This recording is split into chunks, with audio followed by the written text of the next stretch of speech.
Hello മച്ചന്മാരെ, welcome back to Mallu explainer. 35 വർഷമായിട്ട് പൂട്ടിക്കിടക്കുന്ന ഒരു റേഡിയോ സ്റ്റേഷൻ. അതിനടുത്തുള്ള ഗ്രാമത്തിലെ ഒരാൾ പോലും അങ്ങോട്ടേക്ക് പോവാറില്ല. കാരണം പേടിയാണ്. പോയവരാരും തിരിച്ചു വന്നിട്ടില്ല. പലരും ഒരു സ്ത്രീയുടെ കരച്ചിലും നിലവിളിയും എല്ലാം അവിടെ വെച്ച് കേട്ടിട്ടുണ്ടായിരുന്നു. ഒരുപാട് പേര് മരണപ്പെട്ടിട്ടുമുണ്ട്. ഇങ്ങനെയുള്ള ഈ റേഡിയോ സ്റ്റേഷനിലേക്ക് ഇതിന്റെ യഥാർത്ഥ പ്രശ്നം എന്താണെന്ന് അറിയാതെ ഒരു ചെറിയ ടൂറിന് നമ്മുടെ കഥാനായകനായിട്ടുള്ള രാഘവനും ഗേൾഫ്രണ്ട് ആയിട്ടുള്ള മൈഥിലിയും അവരുടെ കുറച്ച് സുഹൃത്തുക്കളും കൂടെ വരികയാണ്. എന്നാൽ വന്നു കഴിഞ്ഞതിന് ശേഷമാണ് അവർക്ക് മനസ്സിലാവുന്നത് ഇത് തമാശയല്ല, കാര്യമാണ്. പിന്നീട് അങ്ങോട്ടേക്ക് ഇവരെല്ലാവരും ഞെട്ടിക്കുന്ന ഒരുപാട് ദുർമരണങ്ങൾ കൂടെ സംഭവിക്കുകയാണ്. എന്താണ് ഇതിന്റെ പിന്നിലെ ആ ഒരു രഹസ്യവും കാരണം, ഇതെല്ലാം നേരെ നമുക്ക് കഥയിലേക്ക് പോയി തന്നെ മനസ്സിലാക്കാം. So again welcome back to Mallu explainer.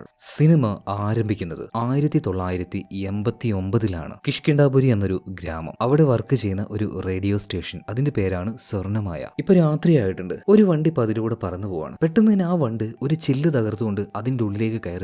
ഉടനെ തന്നെ റേഡിയോ സ്റ്റേഷന്റെ ഉൾഭാഗത്തെ പവർ കട്ടായി പോവാണ്. ആ നേരം അതിനുള്ളിൽ ഒരു 6 പേരുണ്ടായിരുന്നു കേട്ടോ. ഇവർ 6 പേരും അത്യാവശ്യം നല്ല ഭയത്തിലാണ്. അപ്പൊ ഒരാൾ പറയുന്നുണ്ട്, എടാ നമ്മൾ ചെയ്ത ആ ഒരു തെറ്റ് അത് കുറച്ച് ഓവറായി പോയിട്ടുണ്ടോ, ആരെങ്കിലും ഇത് അറിഞ്ഞിട്ടുണ്ടാവോ എന്നൊക്കെ പറയുമ്പോൾ ഒരാൾ പറയാണ്, എന്തായാലും ചെയ്യാനുള്ളത് ചെയ്തു, ഇപ്പം മിണ്ടാതിരിക്കുന്നവരാണ്. ഇതേ നേരം തന്നെ ഒരു പെണ്ണിന്റെ കരച്ചിൽ ഇവർ കേൾക്കുന്നുണ്ട് ബേസ്മെന്റിൽ നിന്നാണ്. വാ നമുക്ക് പോയി നോക്കാന്ന് പറയുമ്പോൾ ഒരാൾ മാത്രം പറയണ, ഇല്ല എനിക്ക് പേടിയാ, നിങ്ങൾ പോയി നോക്കിക്കോന്ന്. അങ്ങനെ ഒരാൾ മുകളിൽ തന്നെ നിൽക്കുകയാണ്. ബാക്കിയുള്ള 5 പേരും താഴേക്ക് പോവുകയാണ്. എന്നാൽ താഴെ ആ ഒരു ബേസ്മെന്റിലേക്ക് വന്ന് നോക്കുമ്പോഴും അവിടെ ആരെയും കാണാനില്ല. ആ കരച്ചിൽ മാത്രമേ കേൾക്കുന്നുള്ളൂ. ഇതേ സമയം മുകളിൽ ഒറ്റയ്ക്ക് ഒരാൾ നിന്നിരുന്നില്ല. ഇയാൾ ആരും എടുത്ത് താഴേക്ക് എറിയാണ്. ഭയന്ന് വിറച്ചുകൊണ്ട് മുകളിലേക്ക് കൈ ചൂണ്ടിക്കൊണ്ട് അവൾ എന്നൊക്കെ പറഞ്ഞ് ഇയാളിങ്ങനെ ഭയത്തിൽ നിൽക്കുകയാണ്. ഇതേ സമയം അവിടെ ഉണ്ടായിരുന്ന ഒരു റേഡിയോ ഓട്ടോമാറ്റിക് ആയിട്ട് ഓണായി. അതിൽ നിന്നും ഒരു സ്ത്രീയുടെ ശബ്ദം പുറത്തേക്ക് വരുന്നുണ്ട്. അതെങ്ങനെയാണ് പറയുന്നത്, സ്വർണ്ണമായ റേഡിയോ സ്റ്റേഷനിലേക്ക് എല്ലാവർക്കും സ്വാഗതം. ഇന്ന് ചില ആളുകൾക്ക് വേണ്ടി ഞാനൊരു പാട്ട് ഡെഡിക്കേറ്റ് ചെയ്തിട്ടുണ്ട്. എന്നിട്ട് ആ പാട്ടും അതുപോലെ തന്നെ ആ ആൾക്കാരുടെ പേരും പറയാൻ തുടങ്ങുകയാണ്. അങ്ങനെ ഓരോ ആൾക്കാരുടെ പേര് പറയുമ്പോഴും ഓരോ ആൾക്കാരുടെ നെറ്റിയിലും തുള വീഴുകയാണ് കേട്ടോ. അങ്ങനെ 6 പേരും ആ ഒരു ബേസ്മെന്റിൽ വെച്ച് മരണപ്പെടുന്നുണ്ട്. അവസാനം ഈ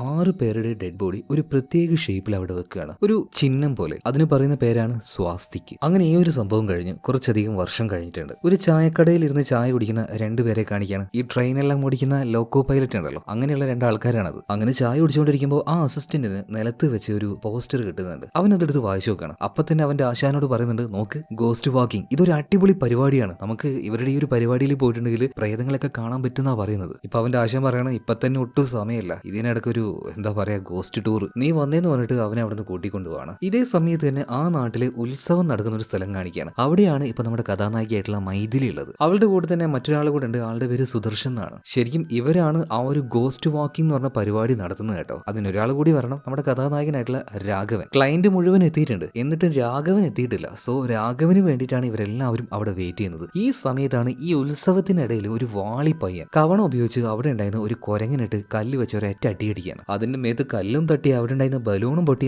ആകെ ആ ഒരു കുരങ്ങുകൾക്ക് ഭ്രാന്ത് പിടിക്കുകയാണ്. കുരങ്ങുകളാണെങ്കിൽ അങ്ങോട്ടും ഇങ്ങോട്ടൊക്കെ ഓടിയിട്ട് ആകെ അലമ്പാക്കിക്കൊണ്ടിരിക്കുകയാണ്. ഇതിനിടയിൽ പവർ കട്ടുമായി ആൾക്കാരെ കൊച്ചിയും വിളി ഉണ്ടാക്കിയിട്ട് 4 ഭാഗത്തേക്ക് ഓടുകയാണ്. ഈ സമയത്താണ് നമ്മുടെ നായകനായിട്ടുള്ള രാഘവന്റെ ഇൻട്രോ എവിടുന്നോ ചാടി വരുന്നുണ്ട്. മാത്രമല്ല അവിടെ ഉണ്ടായിരുന്ന കരിമ്പ് അത് പൊട്ടിച്ച് ചെറിയ ചെറിയ കഷ്ണങ്ങളായിട്ട് ഓരോ കുരങ്ങുകൾ ഇട്ടുകൊടുക്കുകയാണ്. എന്നാൽ ആ കൂട്ടത്തിൽ കുറച്ച് ദേഷ്യക്കാരിയായിട്ടുള്ളൊരു കുരങ്ങ് അത് രാഘവനെ മാന്താനായിട്ട് വരുന്ന സമയത്ത് അതിന്റെ കുഞ്ഞ് നിലത്തേക്ക് വീണ് പോവാണ്. നിലത്തേക്ക് എന്ന് പറഞ്ഞാൽ അവിടെ കത്തിക്കൊണ്ടിരിക്കുന്ന ഒരു വീടിന്റെ ഉൾഭാഗത്തേക്കാണ്. അത് നോക്കിക്കൊണ്ട് ഈ ഒരു കുരങ്ങിപ്പോ നിലവിളിച്ചുകൊണ്ടിരിക്കുകയാണ് കേട്ടോ. എന്നാൽ രാഘവൻ ഒന്നും നോക്കാതെ അതിനുള്ളിലേക്ക് കയറി ആ കുരങ്ങന്റെ കുഞ്ഞിനെ രക്ഷപ്പെടുത്തി പുറത്തേക്ക് കൊണ്ടുവരികയാണ്. പിന്നീട് ആ ഒരു കുരങ്ങുകളൊക്കെ അവിടുന്ന് പോകുന്നുണ്ട് കേട്ടോ. ഈ നേരത്തെ രാഘവന്റെ അടുത്തേക്ക് ഒരു സ്വാമി വന്ന് ചോദിക്കുകയാണ്, ഈ കാലത്ത് മനുഷ്യർക്ക് ഒരു ആപത്ത് വന്നാൽ പോലും രക്ഷിക്കാത്ത ആൾക്കാരാണ്, പക്ഷെ അതിൽ നിന്ന് നീ വളരെ വ്യത്യസ്തനാണ് കേട്ടോ. ആ നേരം രാഘവ് പറയാണ്, അല്ല എന്റെ മുന്നിൽ ഒരാൾ അപകടത്തിൽപ്പെട്ടാൽ അത് മനുഷ്യനാണോ അല്ലെങ്കിൽ ഒരു ജീവിയാണോ എന്നൊന്നും ഞാൻ നോക്കില്ല, ഞാൻ രക്ഷപ്പെടുത്തുന്നു പറയാണ്. അപ്പൊ അവന്റെ ഒരു നല്ല മനസ്സ് കണ്ടപ്പോൾ ആ സ്വാമി അവന്റെ കയ്യിൽ ഒരു പൂജിച്ച വള ഇട്ട് കൊടുക്കുകയാണ്. ഇത് നിന്നെ സംരക്ഷിച്ചോളൂ എന്ന് പറഞ്ഞിട്ട്. എന്തായാലും ഇതിനുശേഷം രാഘവനും മൈഥിലിയും കൂടെ അവരുടെ ക്ലയന്റിനെയും കൂട്ടി നേരെ പഴയ ഏതോ ഒരു ബംഗ്ലാവിലേക്ക് പോവാണ്. അവിടെ കൊണ്ടുപോയിട്ട് ഒരു ഗോസ്റ്റ് ട്രിപ്പ്, ഗോസ്റ്റ് വാക്കിംഗ് അങ്ങനത്തെ ഒരു പരിപാടിയാണ്. എന്നാൽ അവിടെ എത്തുന്നതിന് മുന്നേ തന്നെ ഇവർ ഓരോ കാര്യങ്ങൾ അവിടെ സെറ്റ് ചെയ്തിട്ടുണ്ടാവും ഈ വരുന്ന ആൾക്കാരെ പേടിപ്പിക്കാനായിട്ട്. എന്തായാലും അവിടേക്ക് എത്തിയപാട് തന്നെ ഈ രാഘവന്റെ കൂട്ടുകാരനായിട്ടുള്ള സുദർശൻ ചെറുതായിട്ടുള്ള നമ്പർ ഇടുകയാണ് കേട്ടോ. അതായത് അവന്റെ കയ്യിൽ ഒരു റിമോട്ട് ഉണ്ട്, അത് അമർത്തുകയാണ്. അപ്പൊ തന്നെ ഒരുമാതിരി ഒരു ഹൊറർ വൈബ് അവിടെ ഉണ്ടാവുന്നുണ്ട്. അവർ സെറ്റ് ചെയ്ത് വെച്ച സംഭവങ്ങളാണ് ഇതൊക്കെ. അതുപോലെ തന്നെ ബിൽഡിങ്ങിന്റെ മുകൾ ഭാഗത്ത് വെച്ച് ഒരു വെള്ള രൂപത്തെ ഇവർ കാണുന്നുണ്ട് കേട്ടോ. പെട്ടെന്ന് നോക്കിയപ്പോൾ അതിന് കാണാതാവുകയാണ്. എന്തായാലും അവന്റെ ക്ലയൻസിനെ പേടിപ്പിക്കാനായിട്ട് രാഘവ് തന്നെ നേരത്തെ സെറ്റ് ചെയ്തതാണ്. എന്നിട്ട് അതിനുശേഷം നാടകീയമായിട്ടുള്ള ഒരു കഥയും പറഞ്ഞു കൊടുക്കണം. നിങ്ങൾക്കൊരു കാര്യം അറിയോ, വർഷങ്ങൾക്ക് മുന്നേ ഈ കെട്ടിടം നിൽക്കുന്ന ഈ ഭൂമി ഒരു ശ്മശാനമായിരുന്നു. എത്രയെത്ര ശവങ്ങളാണ് ഇവിടെ അടക്കിയതെന്ന് അറിയോ. വാ ഞാൻ മറ്റൊരു കാര്യം കാണിച്ചു തരാന്ന് പറഞ്ഞിട്ട് ഒരു റൂമിലേക്ക് കൊണ്ടുപോവാണ്. ആ റൂമിൽ ഒരു കട്ടിലുണ്ടായിരുന്നു. ആ കട്ടിനടിയിലും ഒരു ശവക്കുഴിയാണ്, അവിടെ ഒരു ആത്മാവുണ്ട്. അപ്പൊ തന്നെ ആ ഒരു കട്ടിൽ ഇളകാണ്. ഇത് കണ്ട് എല്ലാവരും പേടിച്ചു എന്ന് മനസ്സിലായപ്പോൾ അവരെയും കൂട്ടി അവിടുന്ന് മറ്റൊരു സ്ഥലത്തേക്ക് പോകണം. എന്നാൽ ഇവന്റെ ഈ ഒരു ഗോസ്റ്റ് വാക്കിംഗ് എന്ന് പറഞ്ഞ ഈ പരിപാടിയിൽ സ്ഥിരമായിട്ട് വരുന്ന ഒരാളുണ്ട്. തൽക്കാലം നമുക്ക് അവനെ ശശി എന്ന് വിളിക്കാം. ശശി ചോദിക്കുകയാണ്, അല്ല രാഘവ, അന്ന് ഞാൻ ഈ ഒരു സ്ഥലത്തേക്ക് വന്നപ്പോൾ നീ ഇങ്ങനത്തെ ഒരു കഥയല്ലല്ലോ പറഞ്ഞത്, ഏതോ ബ്രിട്ടീഷുകാരുടെ പ്രേതം അങ്ങനെയൊക്കെ ഇങ്ങനെയൊക്കെ ആയിരുന്നു എന്നൊക്കെ. ഇപ്പൊ രാഘവ് മനസ്സിൽ വിചാരിക്കുകയാണ്, പഠിച്ചവനെ മൂഞ്ചിയല്ലോ, ഇവൻ കഴിഞ്ഞ പ്രാവശ്യം വന്നിട്ടുണ്ടായിരുന്നില്ല. ഒരു ഐഡിയ ഉണ്ട്. അതായത് ശശി, ഞാൻ അന്ന് വന്ന സമയത്ത് ഇവിടെയുള്ള ആത്മാക്കൾ എന്റെ തലയുടെ ഉള്ളിൽ കയറി, അതായത് എന്നെ കൊണ്ട് അവരെന്തൊക്കെയോ പറയിപ്പിക്കുകയായിരുന്നു. സത്യം പറയുകയാണെങ്കിൽ മെഡിക്കൽ സയൻസിൽ ഇതിനൊരു പേരും പറയാറുണ്ട്. എന്താണതെന്ന് ശശി ചോദിച്ചപ്പോ അതാണ് പ്രേതോഫോബിയ പേടിത്തൂറിയ. വല്ലാത്ത പേര് തന്നെയെന്ന് ശശിയും പറയാണ്. എന്തായാലും ഇതിനുശേഷം കുറച്ചുകൂടെ അടിപൊളിയായിട്ട് സെറ്റ് ചെയ്ത് വെച്ച ഒരു പ്രേതത്തിനെ കാണിച്ച് അവൻ ഒന്നുകൂടെ പേടിപ്പിച്ച് അന്നത്തെ ഗോസ്റ്റ് വാക്കിംഗ് എല്ലാം കഴിഞ്ഞ് ഇവര് തിരിച്ചു പോവാണ്. ഇതിനുശേഷം പിന്നീട് ഒരു പാട്ടൊക്കെയാണ് രാഘവനും മൈഥിലി അവരുടെ ഒരു പ്രണയം ഇതൊക്കെ കാണിക്കുന്നത്. അതുപോലെ തന്നെ അവരുടെ വീടിന്റെ അടുത്ത് തന്നെ ഒരു പെൺകുട്ടിയുണ്ട്, ഉഷ. അവൾക്കൊരു അപ്പൂപ്പന് മാത്രമേ ഉള്ളൂ, അതുകൊണ്ട് എപ്പോഴും അവൾ ഈ രാഘവന്റെ കൂടെയാണ്. ഇതിനുശേഷം ഗോസ്റ്റ് വാക്കിംഗ് നടത്തുന്ന ഒരു കമ്പനി കാണിക്കുകയാണ്. അതിന്റെ ഒരു ഹെഡ് അവിടെയുണ്ട്. അടുത്ത ഗോസ്റ്റ് വാക്കിംഗ് പോകാനായിട്ട് കുറച്ച് കസ്റ്റമേഴ്സും അങ്ങോട്ടേക്ക് വന്നിട്ടുണ്ട്. അതിൽ ഒന്നാമത്തെ ആളുടെ പേര് വീരഭദ്രൻ എന്നാ. ഇയാൾ ഇങ്ങോട്ടേക്ക് വന്നു തന്നെ ഇനി ഈ ആത്മാക്കളെ കാണാൻ പോകുന്ന സമയത്ത് ഇയാളുടെ മരിച്ചുപോയ ഭാര്യയെ കാണാൻ പറ്റുമോ എന്ന് വിചാരിച്ചാണ് ഇയാൾ വന്നിരിക്കുന്നത്. അതുപോലെ തന്നെ രണ്ടാമത് നമ്മുടെ ശശി. അപ്പൊ ശശിയെ കണ്ട സമയത്ത് നമ്മുടെ സുദർശൻ ചോദിക്കുന്നുണ്ട്, അല്ല നിനക്ക് വേറെ ഒരു പരിപാടിയില്ലേ, നിനക്ക് എപ്പോഴും ഇവിടെ തന്നെ ഇങ്ങനെ വരണോ?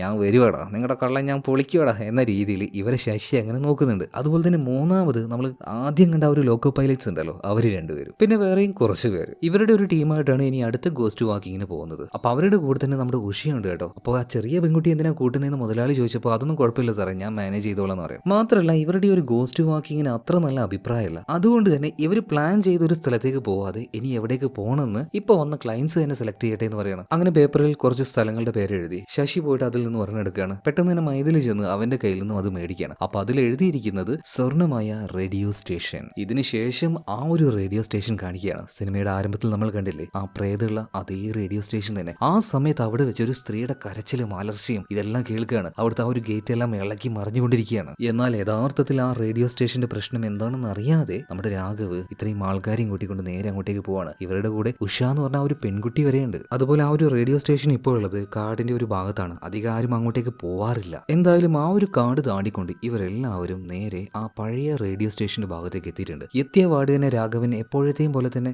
എന്തെങ്കിലുമൊക്കെ കഥ അടിച്ചു വിടുകല്ലോ, അങ്ങനെ ഒരു കഥയും പറയുന്നുണ്ട്. എല്ലാവരുടെ കയ്യിലും ഓരോ ടോർച്ചും കൊടുക്കുകയാണ്. ഇതിനുശേഷം ആ റേഡിയോ സ്റ്റേഷന്റെ മുന്നിലെ വാതിൽ ഒരു പ്രത്യേക രീതിയിൽ ലോക്ക് ചെയ്ത് വെച്ചിരിക്കുകയായിരുന്നു. ഈ തൃശൂലവും കുറെ ചരടൊക്കെ ആയിട്ട് അതെല്ലാം അവൻ പറിച്ചെടുക്കുകയാണ്, അതിന്റെ പിന്നിലെ അപകടം അറിയാതെ. എന്തായാലും അടുത്ത സീനിൽ കാണിക്കുന്നത് അതിവേഗത്തിൽ ഇങ്ങോട്ടേക്ക് വന്നുകൊണ്ടിരിക്കുന്ന അമാനുഷികമായ ഏതൊരു ശക്തിയാണ്. അതുപോലെ അവിടെ ഒരു റെയിൽവേ പാളുണ്ടായിരുന്നല്ലോ, അവിടുത്തെ കല്ലുകളൊക്കെ ഇങ്ങനെ ഇളക്കിക്കൊണ്ടിരിക്കുകയാണ്. എന്നാൽ ഇതൊന്നും അറിയാതെ ആ റേഡിയോ സ്റ്റേഷന്റെ വാതിൽ തുറന്നുകൊണ്ട് ഇവരെല്ലാവരും ഉള്ളിലേക്ക് കയറിയിട്ടുണ്ട്. അപ്പൊ കയറിയപാട് തന്നെ നമ്മുടെ ശശി ചോദിക്കുകയാണ്, അല്ല രാഘവ, നീയല്ലേ പറഞ്ഞത് ഇവിടുത്തെ റേഡിയോയിലാണ് പ്രേതം, അങ്ങനെയാണ് ഇങ്ങനെയാണെന്നൊക്കെ, നീ പറ്റുവാണെങ്കിൽ ആ റേഡിയോ ഒന്ന് ഓണാക്കി കാണിക്കുക. ഇപ്പൊ രാഘവൻ വിചാരിക്കുകയാണ്, അയ്യോ പിന്നെയും കുടുങ്ങിയല്ലോ, ഇത് ഓണാക്കാതെ ഇരുന്നിട്ടുണ്ടെങ്കിൽ ഇവരെന്താ വിചാരിക്കുക, ഒരു കൈ നോക്കിക്കളയാന്ന് കരുതിയിട്ട് അവനിപ്പോ ആ ഒരു റേഡിയോയുടെ അടുത്തേക്ക് പോകുമ്പോൾ പെട്ടെന്ന് അവിടെ ഉണ്ടായിരുന്ന എല്ലാ റേഡിയോയും ഓട്ടോമാറ്റിക് ആയിട്ട് ഓൺ ആവുകയാണ്. അതിൽ നിന്നും ഒരു സ്ത്രീയുടെ ശബ്ദവും വരുന്നുണ്ട്, സ്വാഗതം സ്വർണ്ണമായ റേഡിയോ സ്റ്റേഷൻ. പിന്നീട് അതിൽ നിന്ന് ഓരോ ശബ്ദങ്ങളായിട്ട് ഇവർ കേൾക്കാൻ തുടങ്ങുന്നുണ്ട്. ഒരു വല്ലാത്തൊരു ഹൊറർ ഫീൽ. എന്നാൽ ഇത് കണ്ട് രാഘവൻ തന്നെ ഒന്ന് പേടിക്കുന്നുണ്ട്. സാധാരണ ഇങ്ങനെ ഓരോ കാര്യങ്ങൾ അവൻ സെറ്റ് ചെയ്യാറാണ്, പക്ഷേ ഇവിടെ അങ്ങനെ ഒന്നും ചെയ്തിട്ടില്ല. അപ്പൊ പിന്നെ ഇതെന്താണ് അതറിയാനായിട്ട് ഇതിന്റെ ഉള്ളിലേക്ക് ഒന്നുകൂടെ അവൻ പോവുകയാണ്. അങ്ങനെ നോക്കുമ്പോൾ ബേസ്മെന്റിലേക്കുള്ള വാതിൽ അവൻ കാണുന്നുണ്ട്. അത് തുറന്ന് അതിന്റെ ഉള്ളിലേക്ക് കയറാൻ നിൽക്കുമ്പോൾ പുറത്തു നിന്നും വല്ലാത്തൊരു ഒച്ചപ്പാട് കേൾക്കുകയാണ്. ഇവരെല്ലാവരും നേരെ അങ്ങോട്ടേക്ക് ചെന്ന് നോക്കി. പുറത്തു പോയപ്പോൾ കാണുന്ന എന്താണ്, ഇവർ വന്ന ആ ഒരു വണ്ടി ഉണ്ടല്ലോ, ആ വണ്ടിക്കാരോ തീ വെച്ചു. എന്തായാലും തിരിച്ചു പോകാനായിട്ട് ഇനി വണ്ടിയൊന്നുമില്ല. തൽക്കാലം അവിടെ തൊട്ടടുത്ത് തന്നെ ഉണ്ടായിരുന്ന ഒരു ഗ്രാമത്തിൽ അവർ നിൽക്കുന്നുണ്ട്. പിറ്റേ ദിവസം ചായ കുടിക്കാനായിട്ട് ചെറിയൊരു ചായക്കടയിലേക്ക് നമ്മുടെ രാഘവനും മൈഥിലിയും സുദർശനും പോവുകയാണ്. ആ സമയത്ത് മൈഥിലിക്ക് എന്തോ വല്ലാത്തൊരു പേടി, അവളുടെ മുഖത്തൊരു ടെൻഷൻ പോലെ. അപ്പൊ എന്താ കാര്യം എന്ന് രാഘവൻ ചോദിച്ചപ്പോൾ മൈഥിലി പറയണേ, എടാ നമ്മൾ വിചാരിക്കുന്നത് പോലെയല്ല, ആ സ്വർണ്ണമായ റേഡിയോ സ്റ്റേഷൻ ഉണ്ടല്ലോ അവിടെ എന്തോ ഉണ്ടടാ. ഇത് അവിടെ ചായ കൊടുത്തുകൊണ്ടിരിക്കുന്ന ഒരു പയ്യൻ കേൾക്കുകയാണ്. അവനാകെ പേടിച്ച് കയ്യിലുണ്ടായിരുന്ന ഗ്ലാസ് തന്നെ താഴേക്ക് വീണ് പൊട്ടിപ്പോവാണ്. ഇപ്പൊ ആ ഒരു പയ്യൻ വന്നിട്ട് ഇവരോട് പറയാണ്, നിങ്ങൾ അവിടെ പോയല്ലേ, എന്റെ അമ്മ എന്നോടൊരു കാര്യം പറഞ്ഞിട്ടുണ്ട്, ആ റേഡിയോ സ്റ്റേഷനിലേക്ക് പോയ ആരും ഇതുവരെയായിട്ടും തിരിച്ചു വന്നിട്ടില്ല. നിങ്ങളൊരു കാര്യം ചെയ്യേ, മഞ്ഞളിന്റെ വെള്ളം ഉണ്ടല്ലോ അതിൽ നിങ്ങൾ നന്നായിട്ട് കുളിക്കുക, നിങ്ങളുടെ ഡ്രസ്സെല്ലാം കത്തിച്ച് കളയുക, അല്ലെങ്കിൽ ആ ഒരു ആത്മാവ് നിങ്ങളെ തേടി വരും, നിങ്ങൾ എന്തായാലും ഒന്ന് സൂക്ഷിക്കണേന്ന് പറയണം. അപ്പൊ രാഘവൻ പറയണ, ആ ഞങ്ങൾ നോക്കിക്കൊള്ളാം, നീ പൊയ്ക്കോ എന്ന് പറയാണ്. ഇത് കേട്ട സമയത്ത് മൈഥിലിക്കും സുദർശനും ഒരു പേടി. അപ്പൊ രാഘവൻ പറയാണ്, നിങ്ങൾ എന്തിനാ പേടിക്കുന്നത്, അതൊരു കുട്ടി, അവൻ ഉറങ്ങാൻ നേരത്ത് അവന്റെ അമ്മ ചെറിയ പ്രായത്തിൽ ഒരു കഥ പറഞ്ഞു കൊടുത്തിട്ടുണ്ടാവും, അതാണ് അവൻ നമ്മളോട് ഇപ്പൊ പറഞ്ഞിരിക്കുന്നത്. അല്ലാതെ ഇതൊക്കെ സത്യമാണെന്ന് വിശ്വസിക്കാൻ നിങ്ങൾക്ക് എന്താ ബുദ്ധി ഇല്ലെന്ന് ചോദിക്കുകയാണ്. അങ്ങനെ അന്നേ ദിവസം രാത്രിയായി. ഇപ്പൊ ഇവരുടെ കൂടെ വന്ന ആ രണ്ട് ലോക്കോ പൈലറ്റ്സ് ഉണ്ടല്ലോ, ട്രെയിനിന്റെ ഡ്രൈവർമാര്, അവരെ കാണിക്കുകയാണ്. ഇവരങ്ങനെ ട്രെയിനുമായിട്ട് പോകുന്ന സമയത്ത് പെട്ടെന്ന് ദൂരെ നിന്നും ഒരു ചുവന്ന വെളിച്ചം കാണുകയാണ്. അതിനർത്ഥം ട്രെയിൻ നിർത്തണമെന്നല്ലേ. അതുകൊണ്ട് തന്നെ ഇവരതിന്റെ ആ ഒരു ബ്രേക്ക് അപ്ലൈ ചെയ്യുന്നുണ്ട്. ഇപ്പൊ ആ ഒരു മെയിൻ ആയിട്ടുള്ള ലോക്കോ പൈലറ്റ് പറയാണ്, എന്തായാലും ഇനി കുറച്ച് സമയം കഴിയും തോന്നുന്നു, എന്നാലും ഈ കാട്ടിൽ വെച്ച് ആരെ ഈ സിഗ്നൽ തന്നെ, നീ എന്തായാലും കുറച്ചു നേരം അത് നോക്ക്, ഞാനൊന്ന് മയങ്ങട്ടെ എന്ന് പറഞ്ഞിട്ട് ഇപ്പൊ മെയിൻ പൈലറ്റ് അവിടെ നിന്ന് ചെറുതായിട്ട് മയങ്ങി പോവാണ്. ഇതേ സമയത്ത് തന്നെ അസിസ്റ്റന്റ് ഉണ്ടല്ലോ, അവൻ അവിടുത്തെ ഓരോ കാര്യങ്ങളൊക്കെ നോക്കുകയാണ്. മാത്രമല്ല അന്ന് ആ ഒരു റേഡിയോ സ്റ്റേഷനിലേക്ക് പോയപ്പോൾ അവനൊരു പഴയ റേഡിയോ കൊണ്ടുവന്നായിരുന്നു, അതിപ്പോ ഓട്ടോമാറ്റിക് ആയിട്ട് ഓൺ ആവുകയാണ്. പെട്ടെന്ന് അവന്റെ മുന്നിലേക്ക് ഒരു കൈ നീണ്ടു വരുന്നുണ്ട്. അവനാകെ പേടിച്ചു പോയി. നോക്കുമ്പോൾ ഒരു മുത്തശ്ശി അവന് നേരെ കൈ നീട്ടിയതാണ്. മോനെ വിശക്കുന്നു, എന്തെങ്കിലും മേടിച്ചു തന്നാൽ ഇച്ചിരി കാശ് തരുമെന്ന് ചോദിക്കുകയാണ്. ഈ നേരം അസിസ്റ്റന്റ് ചോദിക്കുകയാണ്, എല്ലാ തള്ളേ ഈ രാത്രിക്ക് തന്നെ നിങ്ങൾ എവിടെ നിന്ന് വരുന്നത്, എന്റെ കയ്യിൽ കാശൊന്നുമില്ല, വേണമെങ്കിൽ കഴിക്കാൻ കുറച്ച് ഭക്ഷണം തരാന്ന് പറഞ്ഞിട്ട് അവന്റെ ആ ഒരു ടിഫിൻ ബോക്സ് എടുത്ത് ആ തള്ളക്ക് കൊടുക്കാൻ നിൽക്കുമ്പോൾ പെട്ടെന്ന് തന്നെ മെയിൻ ആയിട്ടുള്ള ആ ഒരു ലോഗോ പൈലറ്റ് അവനെ തടുക്കുകയാണ്. നീ എന്താണ് ഈ ചെയ്യുന്നത്? അല്ല, ആ ഒരു മുത്തശ്ശി വിശക്കുന്നു എന്ന് പറഞ്ഞു, അതുകൊണ്ട് കുറച്ച് ഭക്ഷണം കൊടുത്തിയാണ്. എന്റെ പൊന്നു മണ്ട, ഇത് ട്രെയിനിന്റെ എഞ്ചിനാണ്, നമ്മൾ എത്ര ഉയരത്തിലാണ് നിൽക്കുന്നത്, നിലത്ത് നിന്നുകൊണ്ട് ഒരാൾക്ക് എങ്ങനെയാ നിന്നോട് ഇങ്ങനെ കൈ ചൂണ്ടി കൈ നീട്ടി സംസാരിക്കാൻ കഴിയുക? ഇപ്പോഴാണ് അയാൾ താഴേക്ക് നോക്കുന്നത്. ഇത്രയും ഹൈറ്റിലുള്ള ഈ എഞ്ചിന്റെ അടുത്തേക്ക് എങ്ങനെയാണ് ആ മുത്തശ്ശി ആ തള്ള വന്ന് കൈ നീട്ടിയത്? അവര് നിൽക്കുന്നതേ ഭൂമിയിലല്ല, അവരങ്ങനെ എയറിൽ പൊന്തി നിൽക്കുകയാണ്. അതേ നേരം തന്നെ ആ റേഡിയോയിൽ നിന്ന് വീണ്ടും ശബ്ദം വരാൻ തുടങ്ങി. സ്വാഗതം സ്വർണ്ണമായ റേഡിയോ സ്റ്റേഷൻ, ഇന്ന് ഞങ്ങൾ 2 പേർക്ക് വേണ്ടി ഈ പാട്ട് ഡെഡിക്കേറ്റ് ചെയ്യാണ്. ഈ ലോക്കോ പൈലറ്റ്മാരുണ്ടല്ലോ, അവരുടെ പേരാണ് പിന്നീട് പറയുന്നത്. പിന്നീട് ട്രെയിനിന്റെ ആ ഒരു ക്യാബിന്റെ ഉള്ളിൽ വെച്ച് ഈ 2 പേരും അതിക്രൂരമായിട്ട് മരണപ്പെടുകയാണ്. അങ്ങനെ പിറ്റേ ദിവസം രാവിലെ രാഘവനെ കാണിക്കുകയാണ്. എപ്പോഴത്തെയും പോലെ തന്നെ മറ്റേ ഒരു ചെറിയ പെൺകുട്ടി ഉണ്ടല്ലോ ഉഷ, അവന്റെ അടുത്തേക്ക് വരികയാണ്. അപ്പൊ രാഘവൻ അവൾക്ക് ഒരു ചോക്ലേറ്റ് കൊടുക്കുന്നുണ്ട്. അപ്പൊ തന്നെ ഉഷ അവളുടെ കയ്യിലുണ്ടായിരുന്ന ഒരു പേഴ്സിലേക്ക് ആ ചോക്ലേറ്റ് ഇടുന്നുണ്ട്. ആ പേഴ്സ് കണ്ടപാട് തന്നെ രാഘവനെ കുറച്ച് വ്യത്യസ്തമായിട്ട് തോന്നുകയാണ്. നല്ല പഴക്കുണ്ട്. അപ്പൊ ഇത് എവിടുന്ന കിട്ടിയെന്ന് ഉഷയോട് ചോദിച്ചപ്പോൾ നമ്മൾ ആ ഒരു റേഡിയോ സ്റ്റേഷനിൽ പോയില്ലേ, അപ്പൊ എനിക്ക് അവിടെ നിന്ന് കിട്ടിയതാ, ഞാൻ നൈസായിട്ട് ചൂണ്ടിന്ന് പറയണം.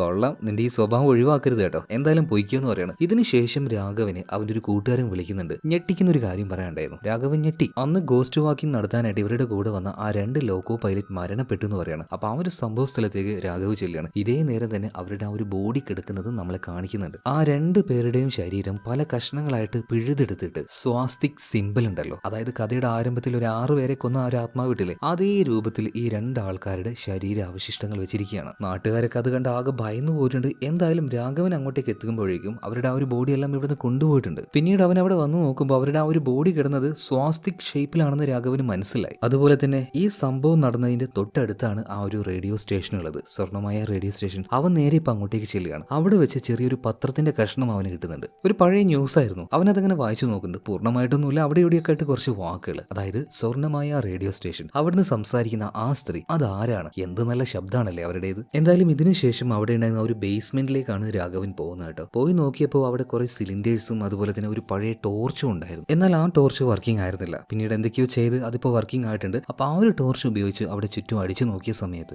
എന്തൊക്കെയോ കാര്യങ്ങൾ ആ ഒരു ചുമരിൽ എഴുതി വെച്ചിട്ടുണ്ട്. അതുപോലെ തന്നെ സ്വാസ്തിക് ആ സിമ്പിളും അവിടെ ഉണ്ടായിരുന്നു. ഒരു കാര്യം അവന് മനസ്സിലായി, ഇവിടെ നടക്കുന്ന ഈ സംഭവങ്ങളും അതുപോലെ തന്നെ ഈ ബേസ്മെന്റുമായിട്ട് എന്തൊക്കെയോ ചില ബന്ധങ്ങളുണ്ട്. എന്തായാലും ഇതിനുശേഷം രാഘവൻ വീട്ടിലേക്ക് തിരിച്ചു പോകണം. മൈഥിലിയോടും അതുപോലെ തന്നെ സുദർശനോടും നടന്ന കാര്യങ്ങളൊക്കെ പറയുന്നുണ്ട്. സത്യം പറഞ്ഞാൽ അവർക്ക് ആദ്യമൊന്നും വിശ്വസിക്കാൻ പറ്റിയില്ല കേട്ടോ. ഇതൊരു അമാനുഷിക ശക്തിയുടെ കളിയായിരിക്കും എന്നൊക്കെ അവർ ചോദിക്കുകയാണ്. ആ നേരത്തെ രാഘവൻ പറയാണ്, എന്തായാലും അതൊക്കെ അവിടെ ഇരിക്കട്ടെ, നമുക്കൊരു 3 കാര്യങ്ങൾ കണ്ടുപിടിക്കാനുണ്ട്. അതായത് സ്വർണ്ണമായി എന്ന ആ ഒരു റേഡിയോ സ്റ്റേഷൻ അവിടെ വോയിസ് ഓവർ ചെയ്തിരുന്ന അല്ലെങ്കിൽ ശബ്ദം കൊടുത്തിരുന്ന ആ സ്ത്രീ അത് ആരാണ്? അതുപോലെ 1989 അന്നാണ് ആ റേഡിയോ സ്റ്റേഷൻ അടച്ചുപൂട്ടിയത്. അതിന് കാരണം അതിന്റെ ഓണേഴ്സ് ആയിട്ടുള്ള 6 പേര് അവിടെ വെച്ച് ഇതേ രീതിയിൽ മരണപ്പെട്ടതുകൊണ്ടാണ്. എങ്ങനെയാണ് അവർ മരണപ്പെട്ടത്? അതുപോലെ തന്നെ അവസാനമായിട്ട് നമുക്ക് അറിയേണ്ട കാര്യം, ലോക്കോ പൈലറ്റ് ആയിട്ടുള്ള ആ 2 പേര് അവരെന്തിനാണ് ആ ആത്മാവ് കൊന്നത്? അതിന് മാത്രം ആ ആത്മാവിന് എന്തിനാണ് അവരോട് പക? ഇവർ ഈ കാര്യം ഡിസ്കസ് ചെയ്യുന്ന സമയത്ത് പെട്ടെന്ന് തന്നെ വീണ്ടും അവർ കൊണ്ടുവന്ന ആ ഒരു റേഡിയോ അത് ഓൺ ആവുകയാണ്. അതിൽ നിന്നും ശബ്ദം വരികയാണ്, സ്വാഗതം സ്വർണ്ണമായ റേഡിയോ സ്റ്റേഷൻ. ഇന്നത്തെ പാട്ട് ഞാൻ ഡെഡിക്കേറ്റ് ചെയ്യാൻ പോകുന്നത്